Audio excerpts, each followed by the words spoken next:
forum every Also, Tuesday. That's the whole point of the training. Okay, we have Is that you train we the have authorized. You So that remove there's the issue. is it called regional director of the Bureau of Internal. I'd like to introduce to you our special guest for this morning, the City Director of the Cebu City Police Office, the Colonel Gemma Binluan. Morning, ma'am. Pagtala po tayo ng pagbaba ng 20% na crime volume po sa buong ang coverage po nito ay January to August 2019. No? Bumaba po tayo ng 2012 crime incident or equivalent of 20% decrease of crime volume. At ang top 3 po natin, no, na crime incident dito sa Cebu City ay una po theft, pangalawa po ay physical injury, pangatlo po ay robbery incidents. Pagdating naman po sa illegal drugs operations, nakapagtala po ang Cebu City Police ng humigit kumulang sa ito po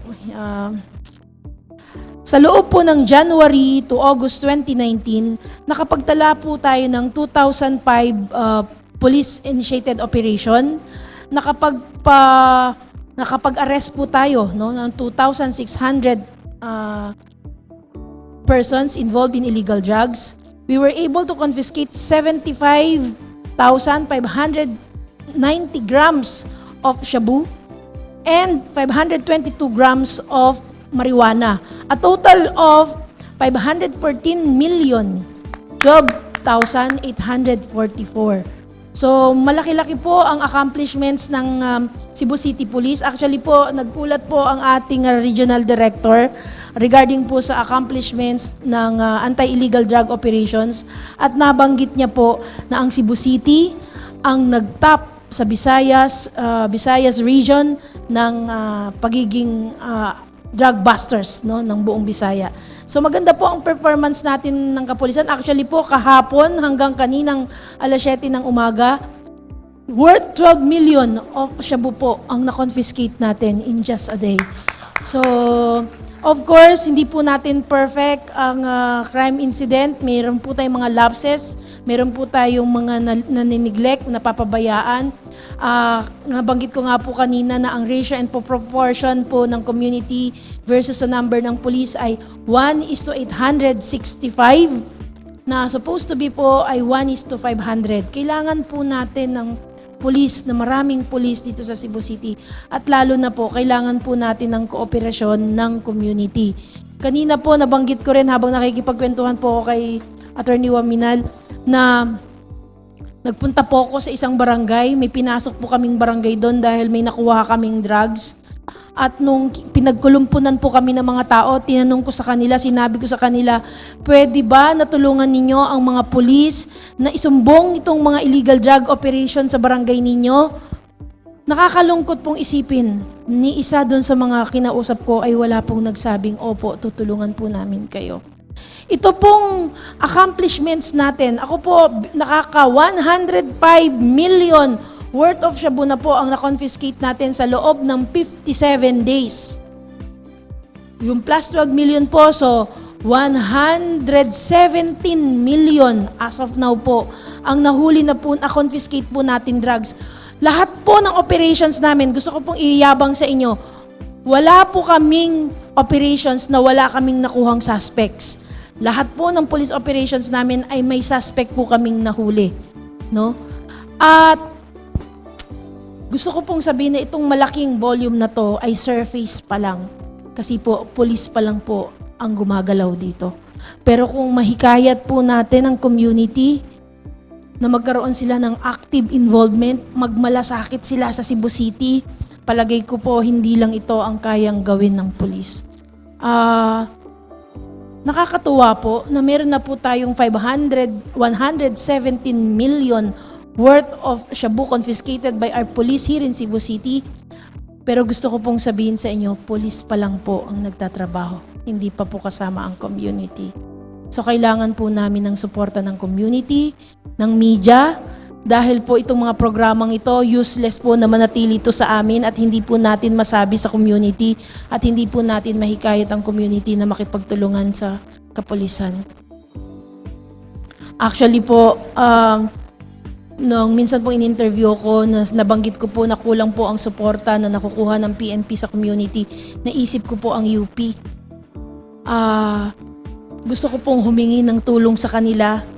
Nabigyan kami ng magandang strategies on how to win the hearts and minds of the community. Gusto ko pong yung approach namin ay hindi suntok sa buwan. Gusto ko po scientific, gusto ko po strategic para po yung effort na gagawin ng police ay hindi po masayang. May kasabihan po tayo, palasak po to. Yung prevention is better than cure. Importante po yun. Kung hindi po natin maaagapan yung mga preventive measures or crime na nangyayari sa bayan ng Cebu, magbibilang po tayo ng dekada para yung gusto po nating peace and order situation ay ma-achieve po natin dito sa Cebu City. There's one issue, no, that has been repeatedly brought by members of the community, members of the media. Yung issue ng where would the drugs confiscated by the PNP go? Opo. Ang batas po natin sa 9165, ang ino-authorize niya po na magtago po o mag-dispose ng mga confiscated drugs ay PIDEA. Ito pong mga drugs na nakukuha ng kapulisan po natin, lalo na't may suspect, ito po ay maisasampa sa korte. At habang yung kaso po ay ongoing, hindi po natin, sir, pwedeng i-dispose ang drugs. Pero, kung may mga nahuling drugs pero walang suspects, wala kang masasampahan ng kaso, yung mga yun po ay pwedeng i-dispose. Ang tawag po doon ay incineration. No? Incineration. Susunugin po yun at ang pwede lang pong mag-authorize na ito ay i-dispose ay PIDEA. At iwi-witness po to ng mga I think 6 government and non-government organization to witness the disposal of confiscated shabu. Dahil outside the other room, I met the executive judge of RTC Cebu, no, si Cebu City, si Haji Rasul, Pacaondas Haji Rasul, because under the law, we amended the law kaning Republic Act 9165 in 2014, and Republic Act 10640, no, we call this the Soto Amendment of the Anti-Drugs Law. The proper procedure pero makasabot ang media, kung nagbalik-balik ko na, once a case is filed, ang importante po makasabot ang yung tao, hindi lang nila na once a police officer takes custody with drugs, the first thing you do, after the conduct of physical inventory and photography, iyan ang isubmit na to sa crime lab.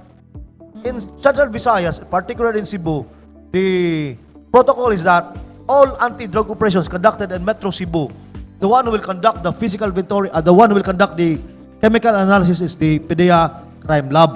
Outside of Metro Cebu, it is the PNP Crime Laboratory. So therefore, when the chemical or the substance is submitted to the PIDEA Crime Laboratory, what is given to the police is only the certification. Yes, Only sir. that is what we will be using in the filing of the complaint before the prosecutor's office. But under the law, very specific, once a case is filed before a specific judge, the judge, no, katong dito na file ng kaso, must conduct an ocular inspection within 72 hours. 2 hours, nagdawat sa kaso. Before the start of the trial, then within 24 hours, the court is mandated by law to order the destruction of drugs. Even before the start of the trial, mo nang atong gisulti sa atong balaod. Pero daghang, I confronted Judge Haji Rasul nga buhato rin niya. O nang I told him, I issued several circulars sa Department of Justice o sa Supreme Court nga, kaning mga minuscule, yung mga residual lang, okay lang yun. But the moment nga it reaches 50 grams, 100 grams, we have to order the destruction of the drugs. Kaya under the law, ang katong korte will magbilin lang og representative sample. Pero ang katong the bigger bulk will be destroyed. Munang that is the requirement of the law. Ingon si Haji Rasul will be asking the judges to pursue with this niya. Ang atong PIDEA karon, nanamatay MOA with a certain kanang may punyari ay for the incineration. Ay babayad-bayad din yan eh. Pero if ang katong Puniraria will be asking for payment. I'll be asking the local government units to shoulder for the expense for the destruction. I'm very aggressive with this and passionate of this because every time, ang issue sa mga tao is, ang police ko nagre-recycle.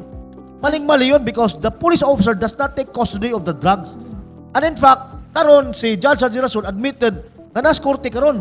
The problem is that we have no proper evidence vault.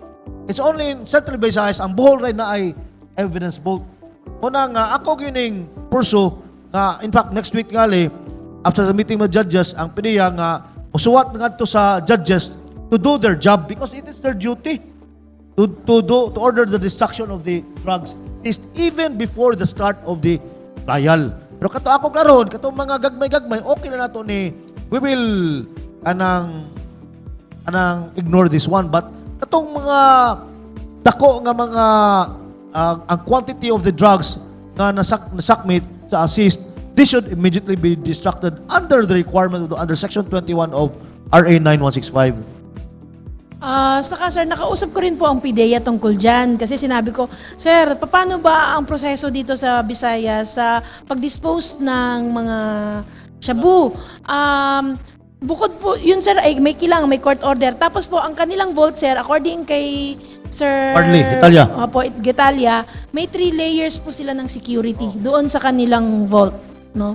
And even po, ang crime laboratory po natin, meron din pong security measures po silang. Maganda siguro, sir, one time i-invite natin yung crime lab, sir, yung PIDEA, para from their mouth mismo manggaling, sir. First meeting sa Kadak, we'll be discussing this. Yes, sir. The Yes, main sir. agenda. Apo. Katong mga evidence, no, nga because ang sa order sa trial, before the start of the trial, it is the crime lab that takes custody. Paprang custodian sa drugs. But during the trial and after the because during the trial, ang katong adto chemist, no? Yeah, when the case is terminated before the prosecution after the prosecution kanang research case, ang katong substance will be submitted to the court. Therefore, ang custody na po na it is no longer the PIDEA, but it is the court. That's why si Haji Rasul, ang mga judges now are in custody of the drugs. Uban na 5 years, 6 years, never been distracted. O ito na kaso ng piskal sa na prosecutor Brillantes na kaso siya because nawagtang ang drugs. We would like to avoid this one. Kaya dagang kahit mga ako karon na there are drugs in custody of the courts.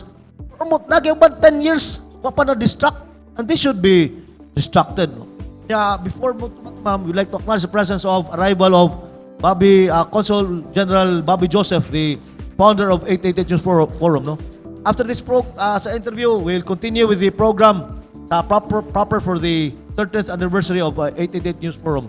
So, any members of the media to answer to question, pakutan na, Mr. President, Arnold Bustamante, kayo na pakutan na.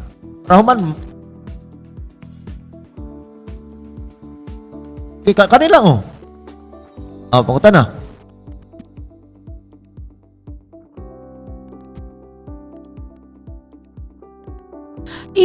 Ito po kasi, even po yung nako-confiscate po ng Cebu City Police Office, ay itin-turn over po natin sa Regional Crime Lab natin po, no?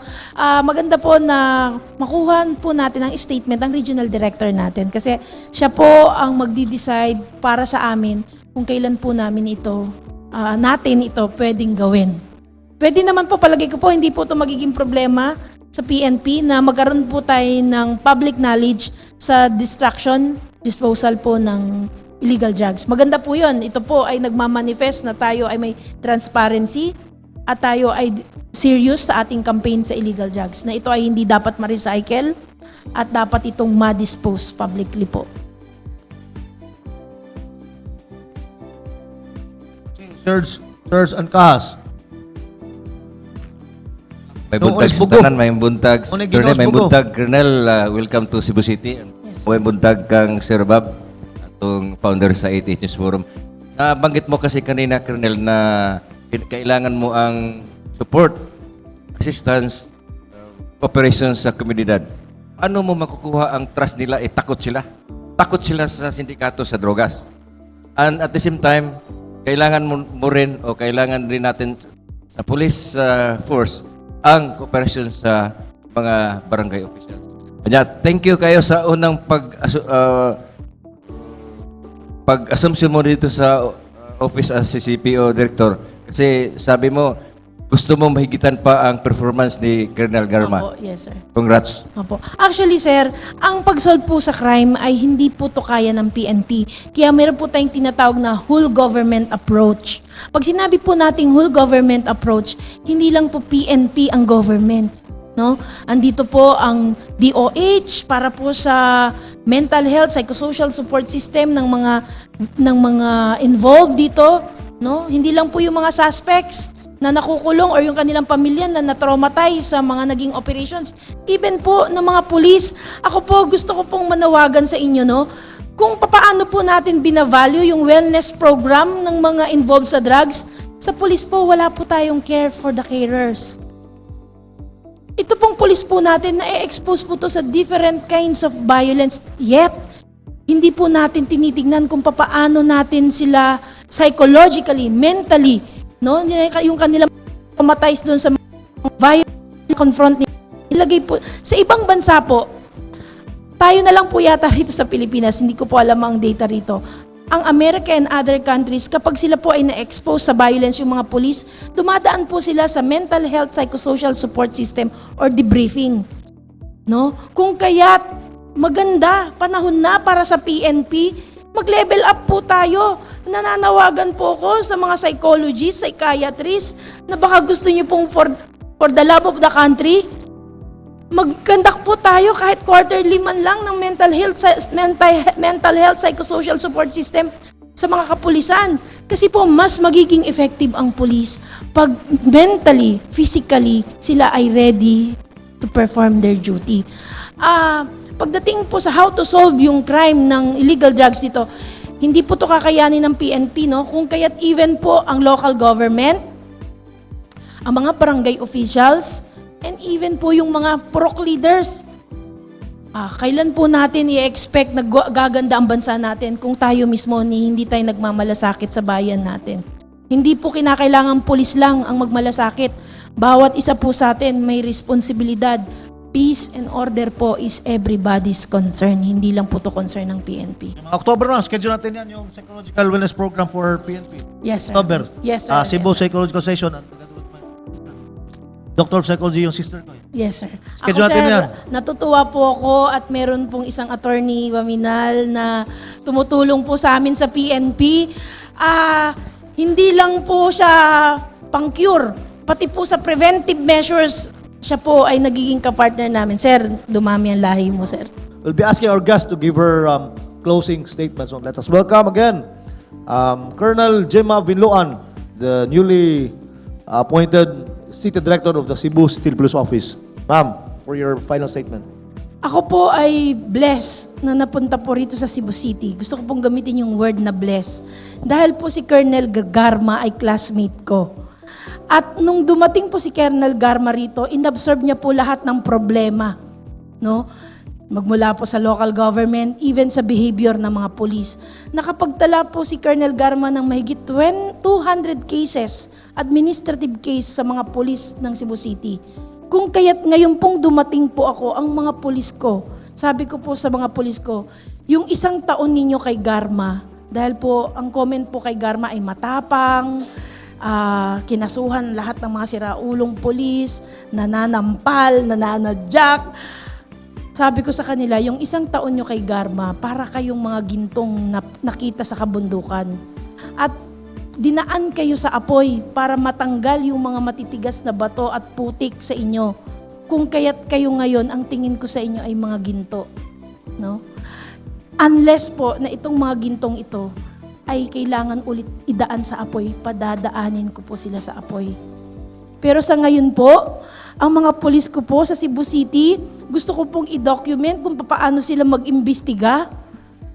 Dahil po, ulitin ko po, sa buong PRO7, Cebu City po, ang drug buster ng buong PRO7. Sa buong month of August po, 90 million ang na-confiscate na drugs ng buong PRO7. 60 million po doon, Cebu City Police po ang naka-accomplish.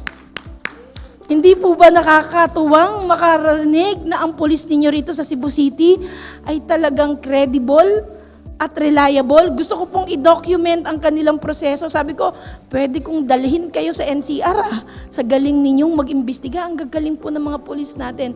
Mapalad po ang Cebu City at may mga pulis po tayong dedicated na handa pong magtrabaho ng maayos. Ganun pa man po, kung may marinig po kayong mga negative comment, feedback, or kailangang ayusin sa Cebu City, ang office ko po ay bukas 24/7. Makikinig po ako sa inyo at aaksyonan ko po ang lahat po ng idudulog nyo sa aming himpilan. Kailangan po namin ng tulong ninyo, hindi po kaya to ng PNP. Yung 117 million worth of shabu in 57 days na na-confiscate ng Cebu City Police ay surface pa lang po to. Pero kung tutulungan nyo po ang PNP, more than that po ang kaya namin ma-accomplish. So maraming salamat po. Thank you very much. Now we'll turn over the microphone to the MC for the 13th anniversary of 888 Forum, Mana Alcaraz. Ma'am. You may now be seated. So I would just like to greet everybody. Happy 13th anniversary to 888 News Forum. A round of applause to everybody who's attending the celebration today. So just a quick fun fact. 888 News Forum and Marco Polo Plaza Cebu are actually batchmates. In April, we just celebrated our 13th anniversary. And so Marco Polo is now officially a teenager. And now, we're also celebrating the 13th anniversary of 888 News Forum. So 888 News Forum is also, Miss Donnie, a teenager now, starting today. So of course, before I say anything for the welcome remarks, we would like to call on our Director for Sales and Marketing, Miss Lara Constantinos Caro, of course, to talk about the partnership and the relationship that Marco Polo and 888 News Forum has had through the years. Here you go. Thank you, Mana. Maayong buntag. Good morning, everyone. Good morning. The Marco Polo Plaza Cebu, we're very honored and privileged to be the home of the 888 News Forum. And for that, we would really want to thank the founding members of the 888 Forum, led by our dear Consul Bobby Joseph. Thank you very much.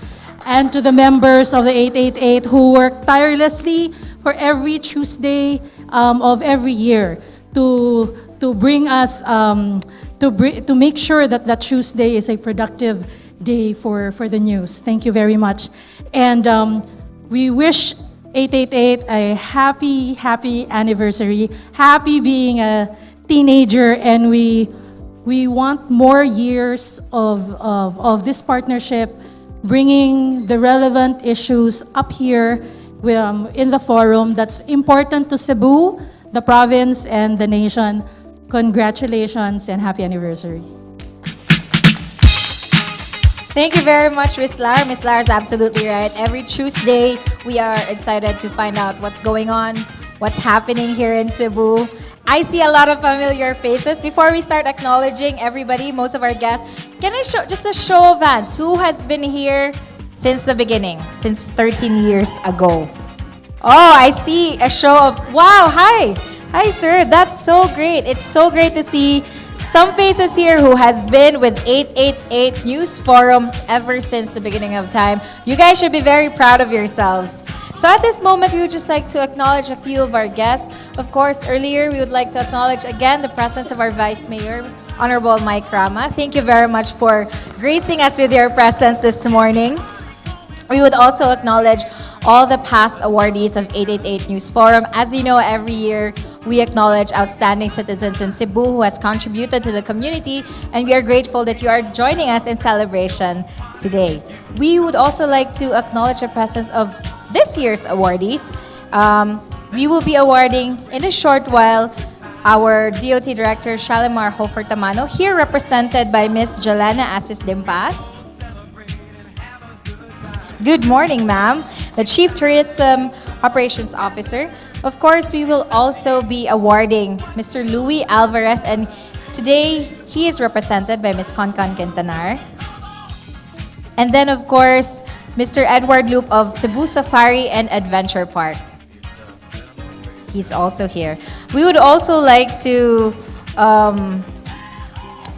acknowledge the presence of our founding trustees of 888 News Forum. You know, these are the people who are behind this forum. They are the reason that 888 News Forum is still here, and they are the reason that 888 News Forum is celebrating its 13th anniversary today, beginning, of course, with Consul Bobby Joseph. We have Director Donnie Roa, Miss Honeyloop, we have Miss Jenny Franco, Miss Malu Guanzon Apalisok, Mr. Ray Fuentes, and a few others who are not with us here today, but they are the reasons that 888 News Forum is here, and they are the reasons that 888 is celebrating its 13th anniversary. Of course, we would like to acknowledge all our friends from the media who every Tuesday in the morning are here to cover the news, to listen to the speakers that we have here. Can I show a raise of hands to all our media friends who are here this morning? Thank you very much for coming here every Tuesday to cover the news. Without you guys, we would not know what's going on in our city. So thank you very much. We would also like to acknowledge your presence here. And now, to give a narrative of former awardees, we would like to call, of course, 888's very own Mr. Elias Vaquero. Thank you, Mama na. Ari na lang ko kay Mubo, sa kamubuan ako. First of all, I would like to thank to God. May we all stand up and let's put ourselves in the presence of God. Please, Lord God, please, we thank you for giving us Ricky Ramapuka, who contributed something to the success of 888 News Forum during his lifetime. And now that he is in heaven, we are requesting you to give him eternal peace. This we ask through Christ our Lord. Amen. Please sit down. You know, 888 News Forum, we all know that it is founded by Consul General Bobby Joseph, and we have Board of Trustees in the person of Ma'am Donnie Roa, a retired Director of the Department of Tourism. He's retired but not tired. And with Ma'am Honeyloop, with Malu Guanzon Apalisok, with Jenny Franco, he's still in the United States, and several others. And, in the beginning, we planned that this 888 News Forum will be rotated in all big hotels in Cebu. So that 13 years ago, we started at Parkland Hotel, and then 12 years ago, we went here at Marco Polo Plaza.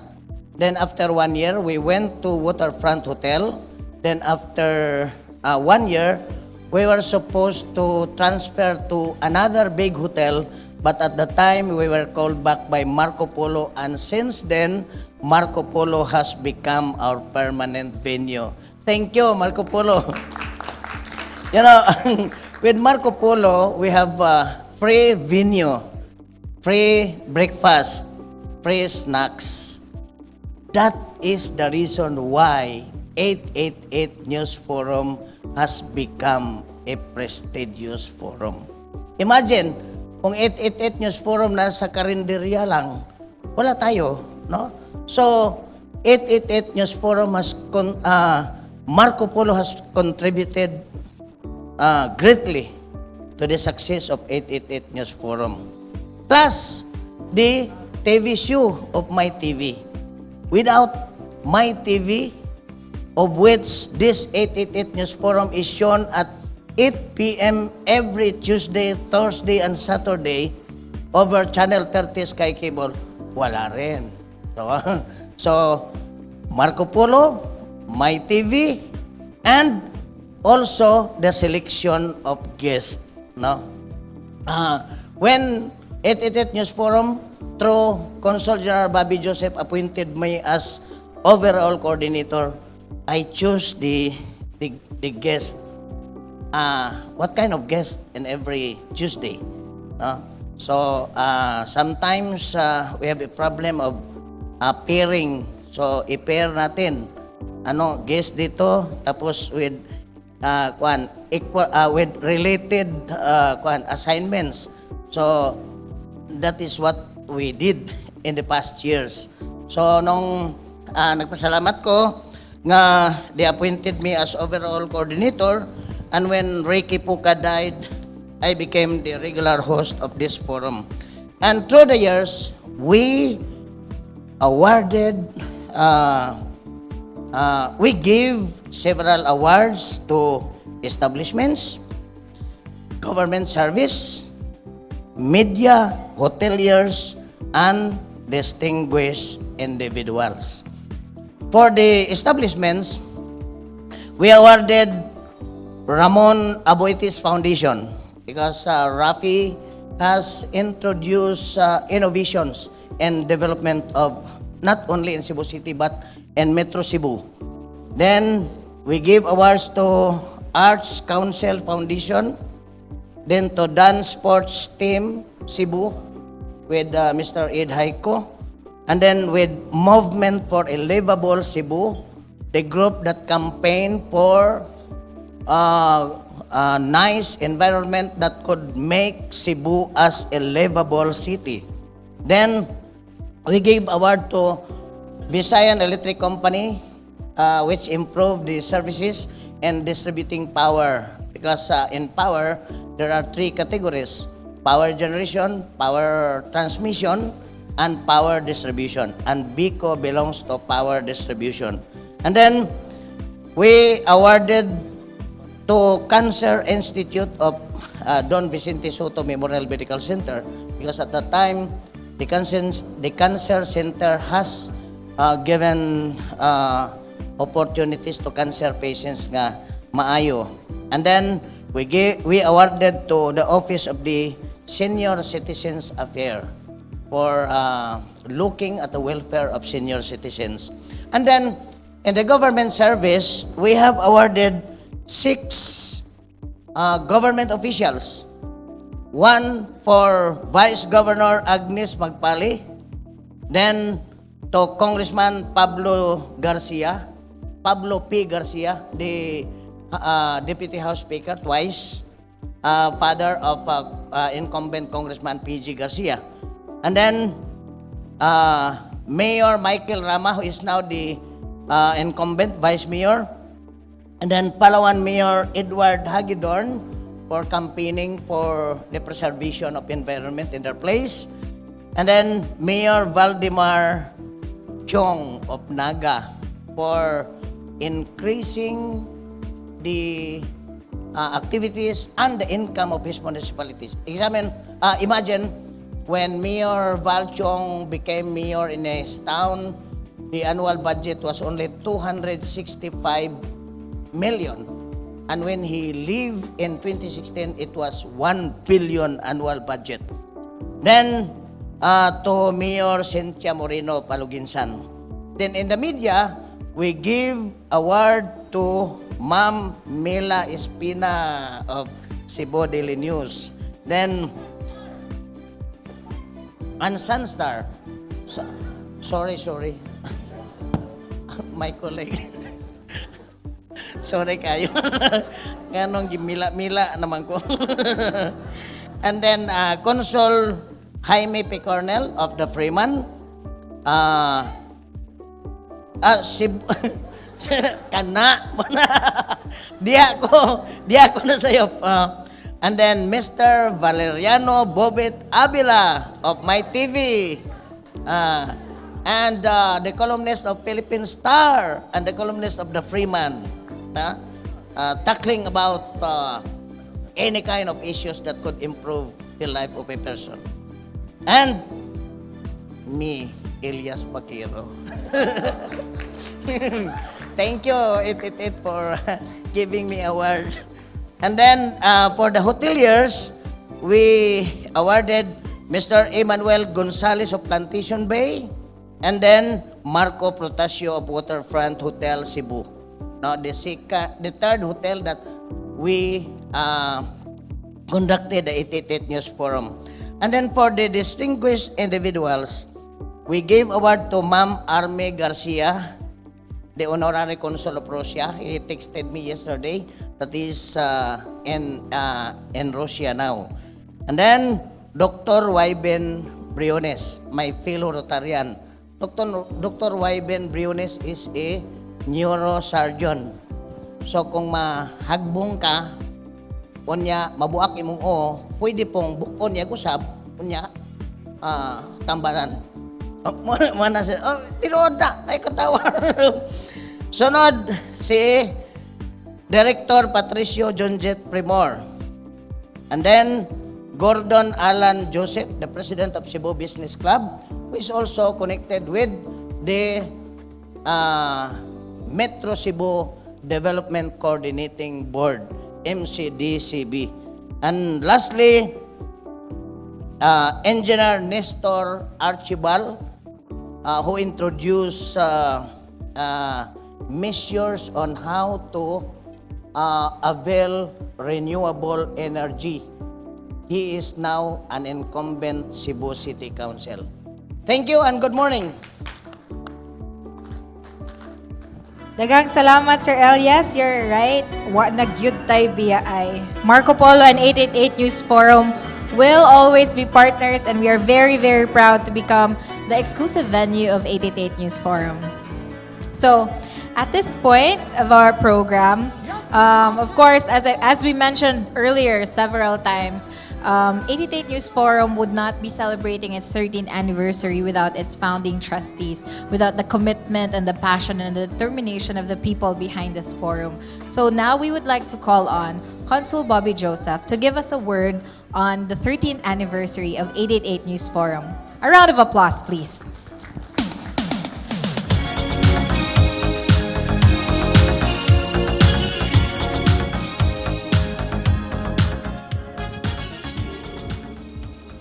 Thank you. It's great to be in front of you, healthy and strong. I have been,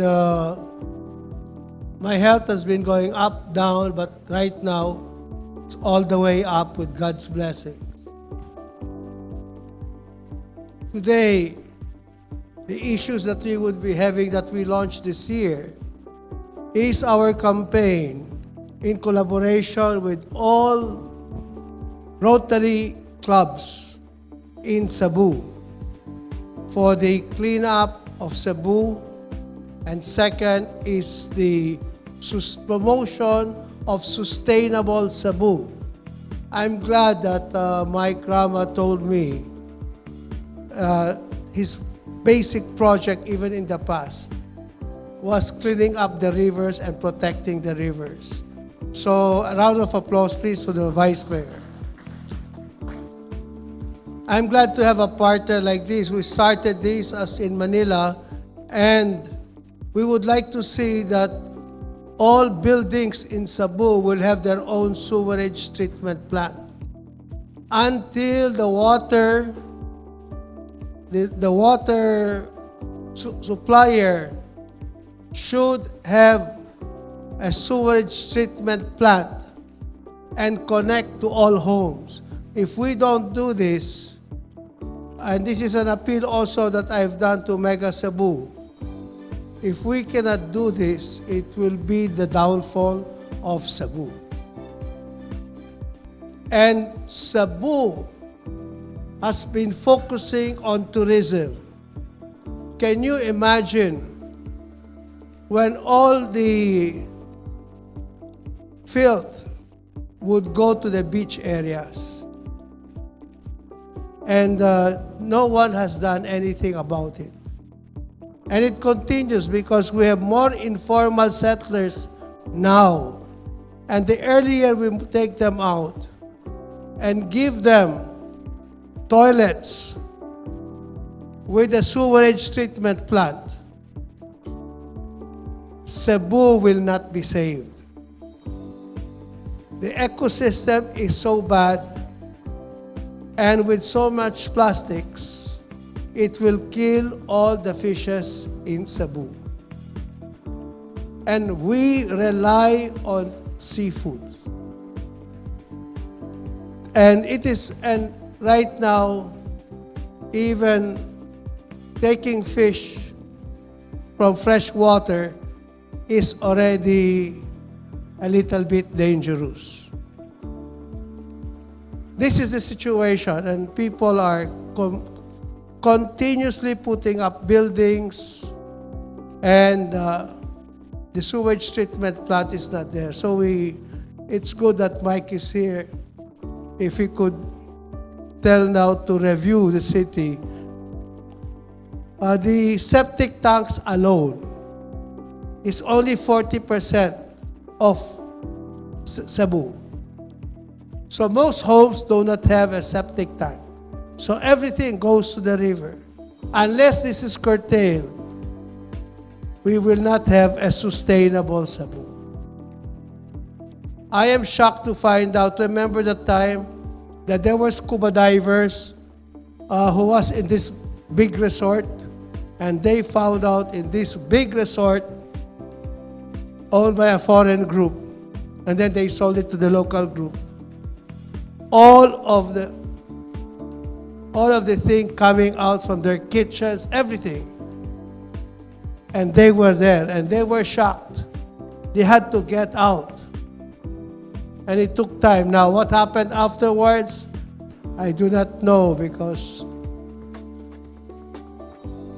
the DNR is what we have to collaborate with the local government. And if the local government will not support it, then Cebu goes to hell. And also, even in the city, they pay a lot. In Manila, they pay a lot for the garbage trucks. What does a garbage truck do? It goes and throws it in the river and comes back. So instead of bringing it to the destination, which is very, very far, they come back. So they make money. Why do they do that? Because the mayor is involved. That's the situation. The biggest racket was Arab. How many? Over 1,000 trucks. And then if you just only make use of 50%, and you have 500 trucks at 20,000 pesos to 28, how much money will you make a day? And this is happening all over the country. And we hope that Cebu will be exempted from this. This is very, very serious. I do not want to talk about it because we'll be having lunch. It's not timely. And we've invited former Secretary Mina Gabor to come. And I hope she shares with us the important programs that we are doing together in the International School of Sustainable Tourism. And this is near Tagaytay, it's in Cavite. We do seminars to convert farms into tourism destinations. Because we believe that if we do this, it will bring more revenue to the farmers. And with the collaboration with the DOST, we can see how we can repackage. So, can you imagine going to one of the best zoos in Asia, and then they would have a certain area that they are growing items that is repacked, especially from fruits. And it's a revenue generation.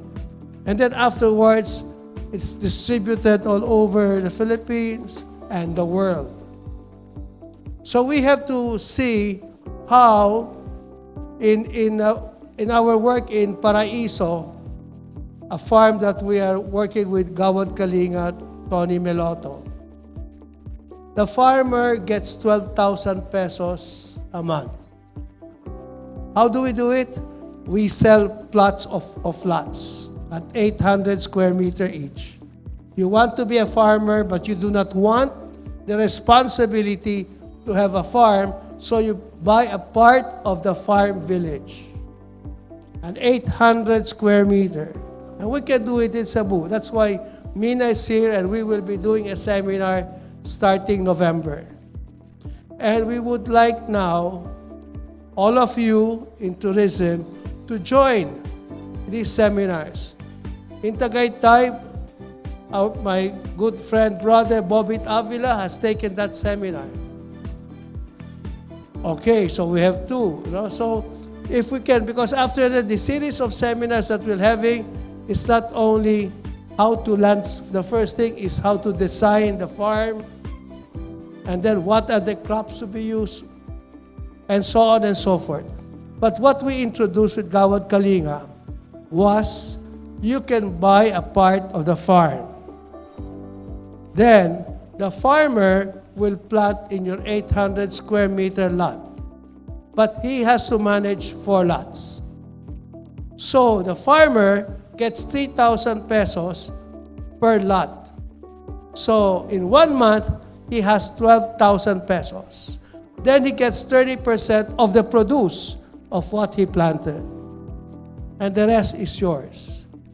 You can even put chickens. He'll put chickens that will be laying eggs. I only found out, probably you don't know this, or you know. Do you know that chickens that lay eggs are male chickens? Do you know that?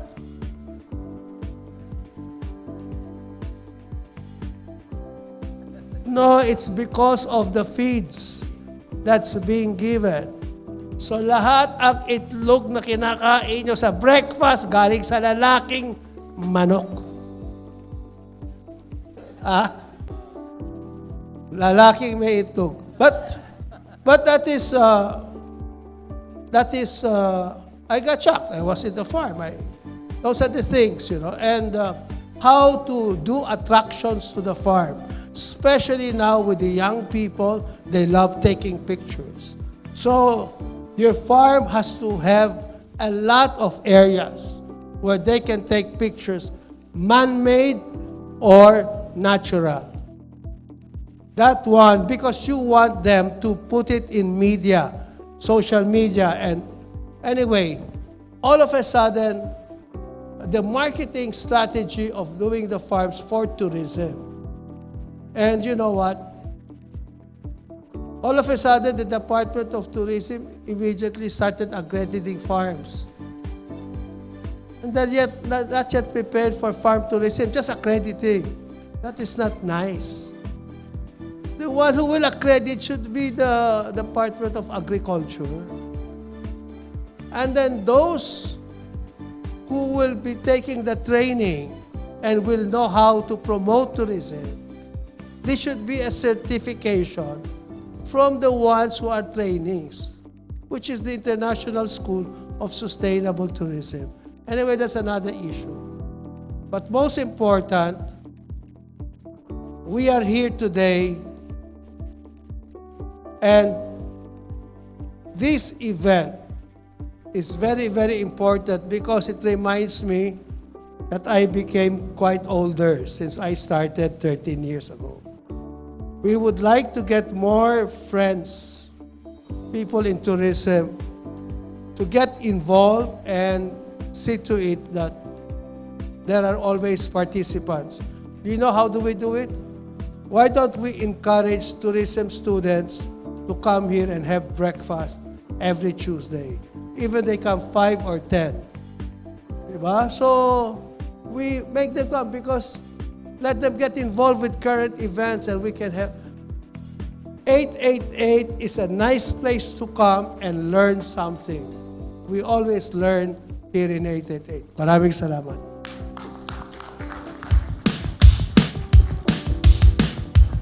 Thank you very much, Consul. The nice thing about 888 News Forum is it always paves the way for difficult conversation. There are times when you come to an 888 News Forum and the topic is, light and relaxing. But then there are also times when you attend 888 News Forum and there are difficult topics that they discuss, and that is good because it is necessary so that we can start good conversation. And that's something that I will really always remember here at 888 News Forum. May we ask everyone to acknowledge the presence of Secretary Mina.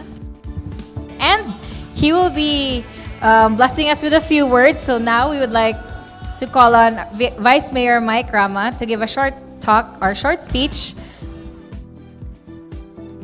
And if it's not for Bobby and the rest, just like by the root, the fruits will be determined. Come and go, Bobby, at one time. Very predominate because of what happened to you at one time. And I know you're just like me, a fighter. You are a survivor. And we are all survivors amidst what's going on in this country today. That's why I'm here, because I want to be counted. I'm here because I love my country. I'm here because I love my city. I'm here because I love Sinulog. Now, if you're talking about love, Hobit, it is dying for your country. That's love. And if you talk about love, let's not talk more talk, because it will end up NATO. No action, talk only. That's why I will end. Count me in. I was sharing over there, the lady. I said, I've been wanting to talk to the president. His name is Excellency Rodrigo Duterte. And if he needs somebody, you tell him, Bobby, I'm around to champion environmental preservation and balance of ecosystem. So I'm a little bit worried about this country. Really worried. That's why I'm bringing my own movement, as I will finally end. Movement which I shall Gising Pilipinas. Mila, Donnie, Ma'am Gabor. Gising Pilipinas.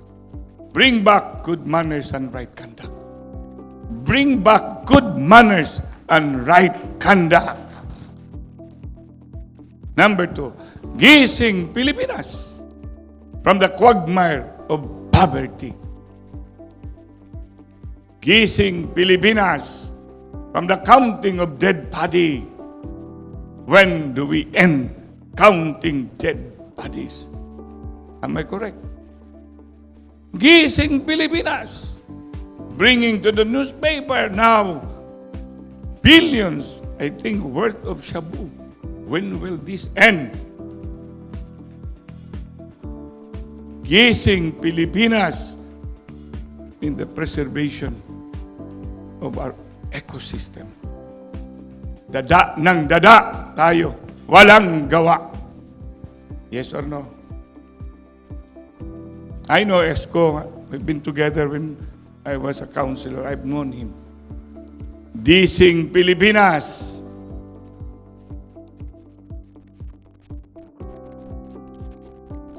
What do you want to be awakened of? I would remind everybody, as I am a member of 88 Forum, just to promote and to bring Ricky Ramapoca alive, because I have known him. He have known me very well. We speak our mind at all on whatever consequences. For the truth will have to be protected and defended. Gising Pilipinas. 88 Forum, congratulations. Thank you very much, Vice Mayor Mike Rama, here with us this morning, who will be giving us a few words. Ladies and gentlemen, a round of applause for Secretary Mina Gabor. Did you have a good breakfast? Not yet? Oh, Bobby, where are you? But let me tell you a little story before I do some statements about the subject that has been assigned to me. A few years ago, when I was Secretary of Tourism, we wanted very much to start already the farm tourism programs. But at that time, we called it agri-tourism. And for some time, it did not fly. I had the occasion to visit Frost Valley in New York. Frost Valley is the originators of the camping movement in the world. They've been there for more than 109 years. And at the end of my 2-week stay, Tom Holz-Apple, who's the head of the valley, said, Mina, would you like to do some fruit picking? And I said, okay. I said, you know, I've always thought about it. I've always wanted to do something like this, but I'd like to do it. So we went across beside another area, and it was the farm. And right outside the farm, there was a huge, huge sign. And it said, welcome to this farm tourism site. And so when I saw that, I said, oh my God, I think that's the name. That's the name that we need to do in the Philippines. Why? Because agri, when you tell it to the farmers, it sounds like a huge tract of land, no? It used like a forested area, ranches, and they did not have a sense of belonging to the word. Believe me, when I came back and we announced the first farm tourism conference, we received calls, you know, from farmers. What is farm tourism? Farmer ako. What will I do? You know, how will I be part of this? And then we realized that the name, who said, what is the name? Well, this is an example. If you have the right name, and that's why every time I meet people who are starting a farm, I always say, please think twice, 3 times, 4 times, what name you will put in the farm. Because that name will stick, and it's got to be something you don't have to explain, you know. It's so hard if you're starting an image program for a farm and you have to explain. Now, why farm tourism? Why farm tourism today? Out of the 1.4 billion people who are traveling the world all over, 30% of that are looking for natural areas. They want healthy food. They want eco sites. They want everything that is bringing them back to nature. And one of them are farm visits. Now, out of that 1.4 billion traveling overseas, we had, at the end of December 2018, we had roughly about, according to their statistics in DOT, about 6 million tourists came into the Philippines. And now at this point, I would like to call on two of our founding trustees of 888 News Forum, Ms. Honey Loop and Director Donnie Roa, to present the awardees for this morning. A round of applause, please. Good morning, friends and guests. Secretary Mina Gabor, Chairman Bobby Consul.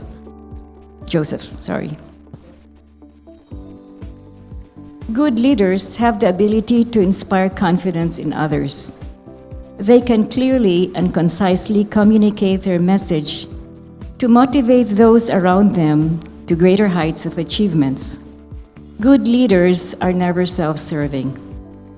This morning, the 888 News Forum, on its 13th anniversary, is honored to recognize 3 deserving individuals who have set a clear vision for their respective establishments, geared at pursuing economic development through the influx of tourists and preserving the natural and human environment on which quality of life and future growth depend. The first awardee is a hotelier of Cebu's premier garden resort in the city, Montebello Villa Hotel. This family-owned, service-oriented establishment started its journey in 1962 as a members-only country club, but was later turned into a garden hotel, offering accommodations to leisure and business travelers alike. After countless renovations and improvements over the years, Montebello now stands as a testament to top-notch hospitality and magnificent architecture. 55 years into its operation, it remains as one of the top, if not the best, garden hotel in Cebu. The gentleman mainly responsible for Montebello reaching new heights, has strong work ethics, multifaceted interpersonal skills, and has consistently provided spectacular customer service, keeping guests satisfied, employees happy, and enhancing teamwork. Please help me welcome Montebello's OIC Hotel Manager, Head of Sales and Marketing, Concon Quintanar, who will accept the award on behalf of Louis Alvarez.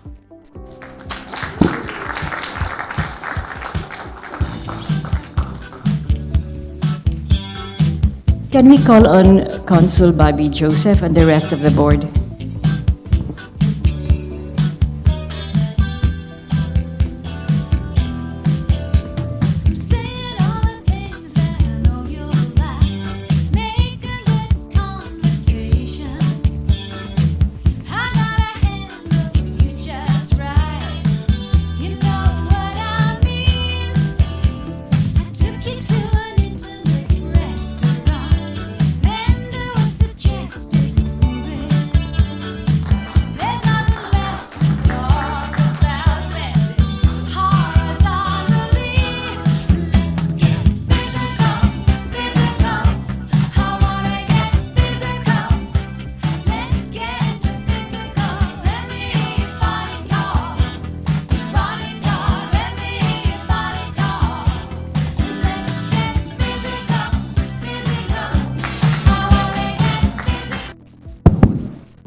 Yeah, thank you. Thank you.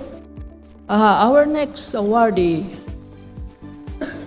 is an individual award for someone who cannot be here, unfortunately, because it's the budget hearing of the Department of Tourism in Congress, and he is doing multitasking. He's not just the incumbent regional director today, but also doing liaison to make sure the budget will pass. He had been with us since the time of Secretary Ace Durano. He is not a newcomer who came in from the cold to be the regional director of DOT Cebu. I have known him since on his first day, more than 10 years ago when I retired. I have retired for 10 years now. And it speaks so well of him that after 5 predecessors, he's the only one to get this award. So if I may read the citation for him, for Shalimar Hofer Tamano.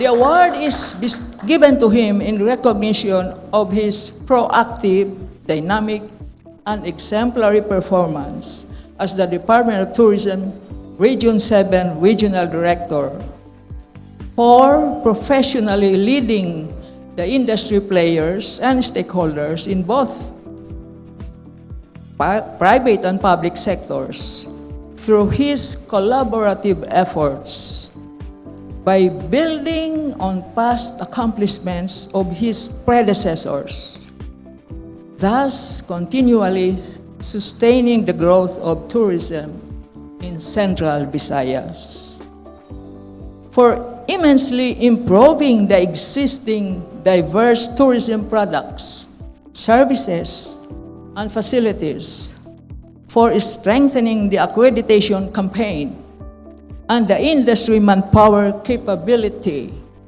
to provide safety, comfort, and convenience to tourists. This is only a 2-page, actually it's only 1.5. So bear with my reading. Thank you.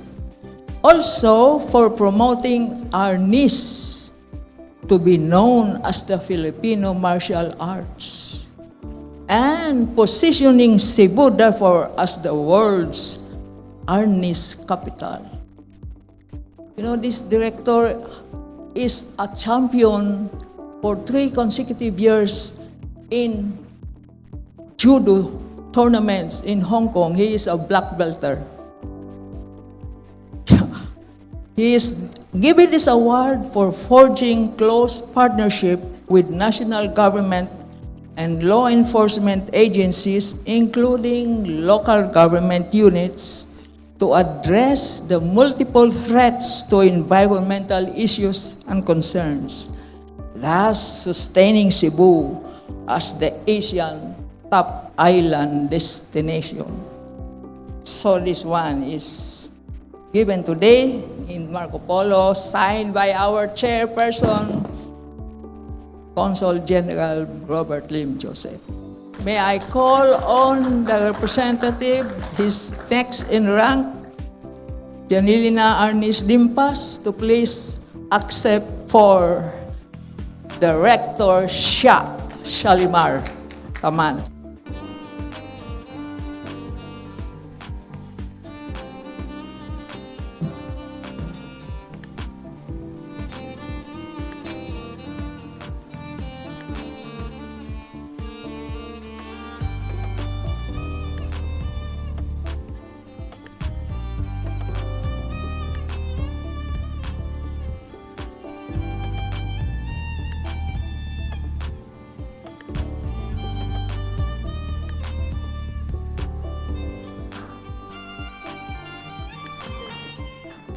A few have been fortunate enough to stumble upon their passions early in life, knowing that what they currently do is what they were meant for.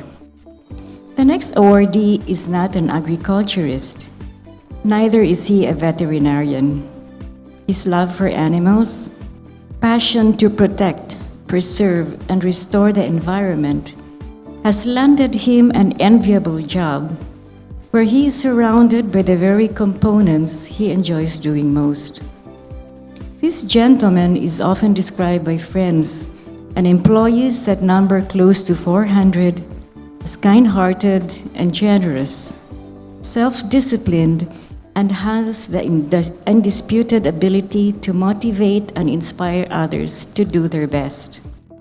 He is firm and unwavering in his commitment to create the best safari and adventure park with wholesome entertainment that fosters respect, appreciation, and love for all creatures, while promoting understanding and appreciation of Mother Nature. Please welcome the COO of the must-visit destination, I dare say in the Philippines and soon in Asia, the Cebu Safari and Adventure Park, Edward Loop.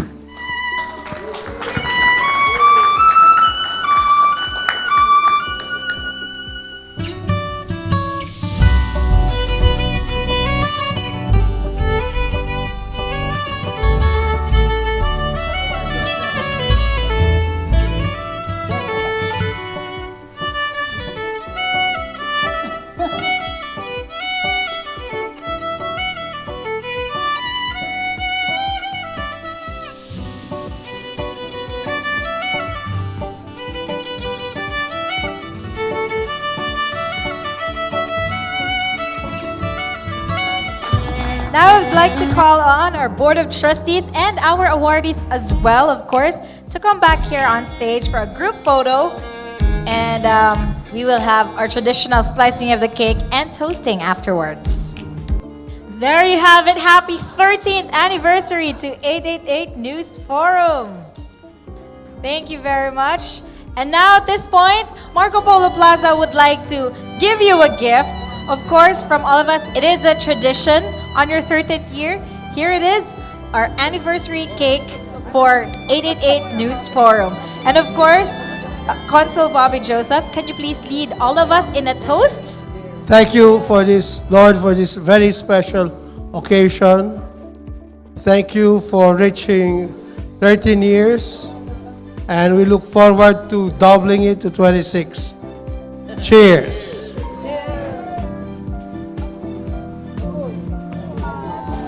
Mabuhi. Mabuhi. Marco Polo. Cheers to Marco Polo.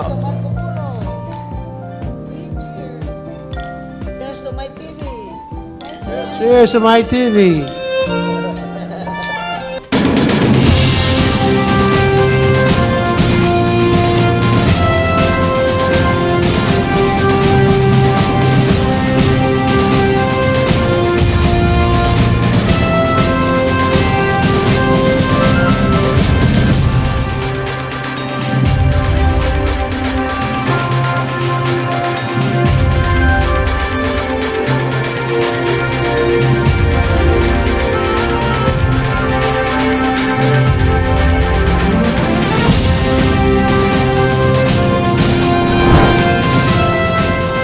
The economic growth of Region 7 has remained strong as infrastructure build-up in the region continues to take shape. The last 5 years, the growth, mainly driven by its economic hub, Cebu, averaged 7%, growing as one of the important economic centers in the country. In the Business Expectation Survey by the Bangko Sentral ng Pilipinas, firms are generally optimistic about the economy and doing business. This economic agenda and other social issues affecting the region and the entire country have always been the focus of discussions in the weekly 888 News Forum. Founded by Consul General Bobby Joseph in 2006 and former DOT Regional Director Donnie Roa, Broadcast Executive Malu Apaliso, publisher and journalist Eileen Mangubat, tour specialist Jenny Franco, columnist Ricky Poca, hotelier Ray Fuentes, and author Hani Harkilu. The 888 News Forum has been dissecting various social issues, analyzing the roots of the problems affecting the people, and possible solutions presented by panelists and guests. The forum, held weekly at the Marco Polo Plaza, is covered by MyTV Cebu and aired on a delayed telecast on Channel 30 Sky Cable Cebu and Channel 28 Parasat Cable in Northern Mindanao. Thanks to MyTV Cebu Executive Director, Mr. Bobit Avila. But 7 years ago, when MyTV created MyTV, I brought 888 with Bobby Joseph, and he agreed that it should be televised. And since then, I've been here almost every week to supervise. Ang di gid na ko malintansad nga ang kasagaran sa atong mga guest, ang mga prominent, daghan og mga nahatag nga mga statements sa publiko nga mapoy na nahimong ka learning process sa public. 9 years at the Marco Polo Plaza Cebu. We're very honored to have you every Tuesday. We really feel it's important to discuss these domestic, especially Cebu related, as well as national issues. And we're glad to be a part of that and support this worthwhile forum.